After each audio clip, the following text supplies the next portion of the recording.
Disclaimer disclaimer disclaimer ये video का motive किसी की भावनाओं को आहत करना नहीं है, बल्कि सभी को फैक्ट्स के साथ जानकारी देना है। हमारा संविधान मुझे इस बात की स्वतंत्रता देता है। इस चैनल का मोटिव किसी की रिलीजियस सेंटीमेंट्स को हर्ट करना नहीं है, बल्कि सभी को जानकारी देना है।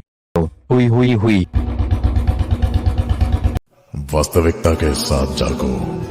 इस शराफत दुनिया में चीजें ऐसे नहीं चलती जैसे आप चाहते हो।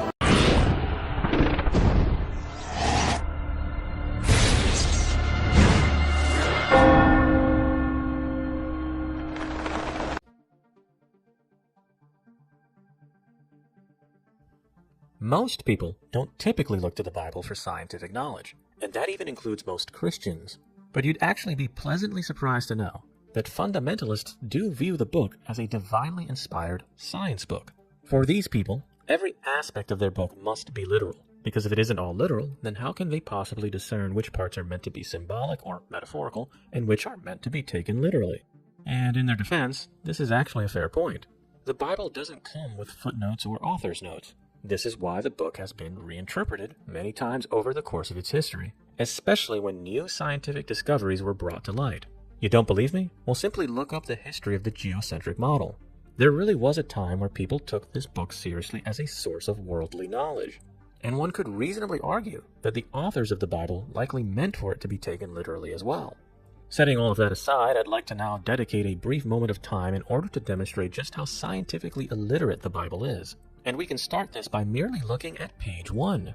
Genesis chapter 1 verse 1 through 4 claims that the earth and the heavens, whatever that means, predated the very existence of light.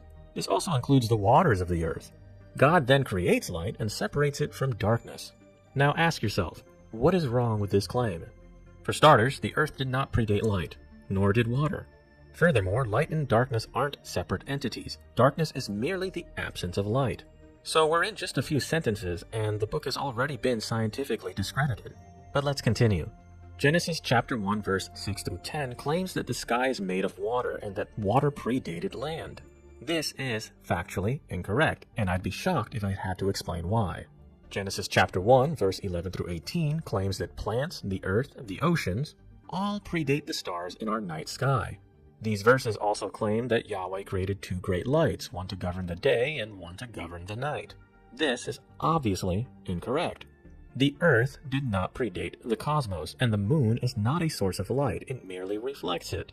The Bible also claims that specific individuals lived for centuries, like Methuselah, who lived up to the ripe old age of 969, or like Noah, who lived until the age of 950. Now, I don't think I need to explain this, but human biology just does not work that way. Then there's the issue of evolution, which completely debunks the idea that animals were specifically and specially designed and created by a divine entity, all for the sake of man. Speaking of mankind, man did not come from dirt, nor did women originate from the ribs of men. Jonah was not swallowed by a whale because he would have died of asphyxiation. The earth is not a mere 6,000 years old. By now, I think you may have gotten the point. Regardless of whether or not you get it, I'm going to showcase one more example for the sake of making a point. Look at Isaiah chapter 40 verse 22. Soak it in. Now look at Psalm chapter 104 verse 5. And then look at Psalm chapter 75 verse 3. Then view Matthew chapter 4 verse 8. Read these very carefully. Pause the video if you have to. What we have here is the basis for belief in a flat earth. The earth is not circular, it is spherical. The earth has no foundation or pillars. You can't see all the nations of the world from the height of a singular mountain. Yet the Bible says this how it be. Okay, I know I'm stretching with these specific examples, but believe it or not, these verses tend to be cited by flat earthers. Because not only is the Bible scientifically illiterate, but it's also so poorly written that people can learn junk science from it. Long story short, the Bible should not be your source for astronomy or medicine.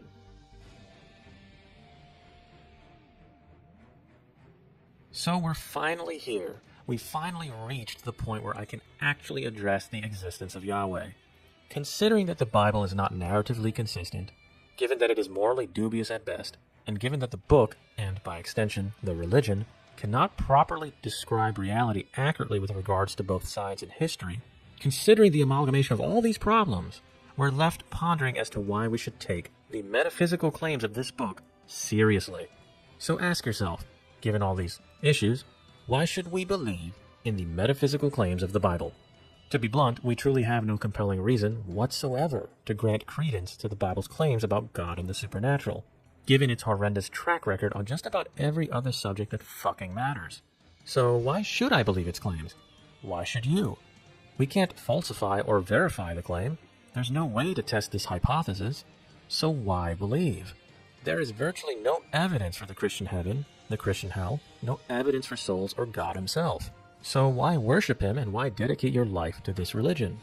The honest truth is that there is no satisfactory reason that justifies belief in this deity.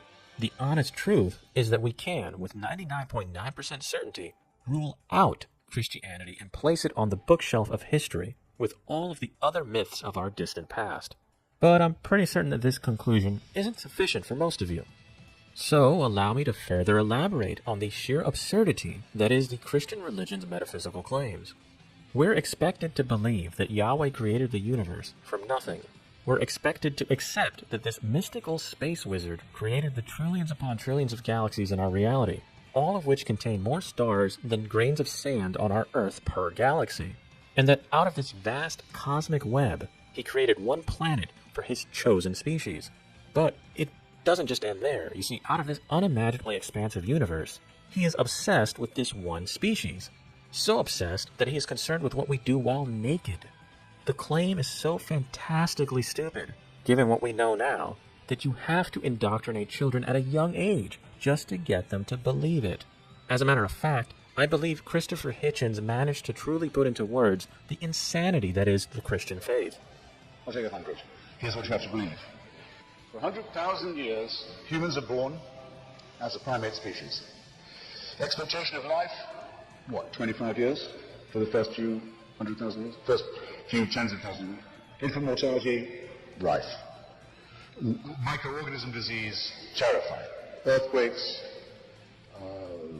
volcanoes, extraordinary.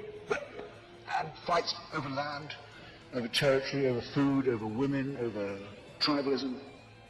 Frightening to you. For 95, 96,000 years, heaven watches this. With failed in us, with indifference, with coldness.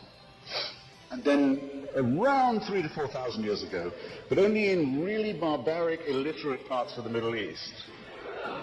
Not in China or where people can read or think or do science. No.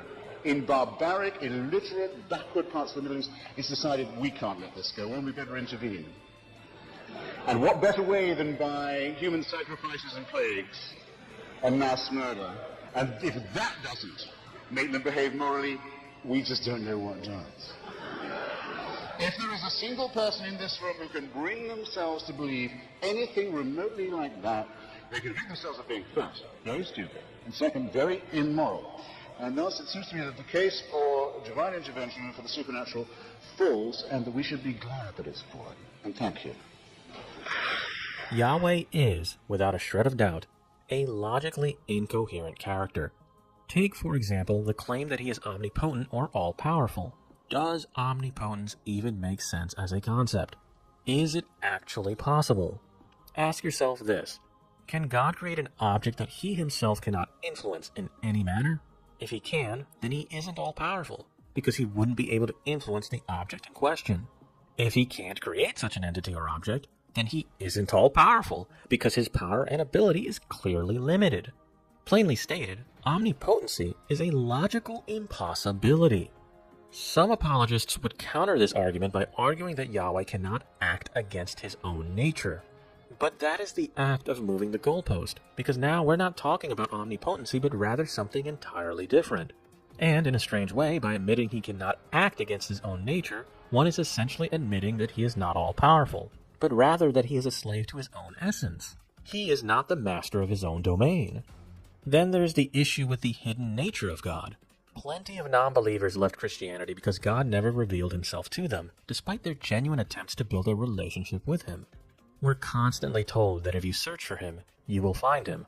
Well, I and many have searched, and he wasn't there. I'm sure some will protest by claiming I didn't understand the Bible enough, or that I was never a real believer, which, by the way, is a classic no true Scotsman fallacy. But I think I've demonstrated quite clearly by now that I understand the very foundational principles of Christianity, and definitely more than the average believer. Yet I know many listening to this will still argue that they know God exists because they've experienced him. Now, I wouldn't want to disappoint you, but you're not alone in believing that you've had a divine encounter. People from religions all around the world have had these experiences. Some even light themselves on fire or blow themselves up because they're so passionate about their sincere convictions.